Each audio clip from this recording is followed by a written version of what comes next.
তুমি জানো না আমি কি করে জানো? যেদিন লক্ষাইয়ের জন্ম আপনি বাণীতে ছিলেন, যেদিন লক্ষাইয়ের জন্ম দিয়েছি আমি,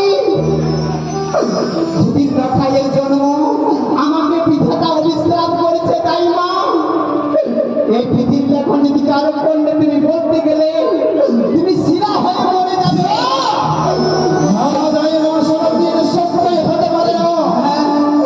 কথা বললে কি আবার শিরা হয়ে যাবে? এই কথা বলছি না মহারাজ, তবে পৃথিবীর লেখন লেখাই কি আছে জানো? কি লিখনে দেখাচ্ছি? এখন সেজন্য এই কথা বলতে হবে, বিশ্বাস যে রাতের দিনে এই বিয়ে হবে। তাহলে জানো মহারাজ, এই কথা আমি কারো করলে যদি আমি বলে দেখেন আমি শিরা হয়ে মরে যাবো। না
ওই যে তার সঙ্গে আমার বিষম বাদ হয়েছি আমি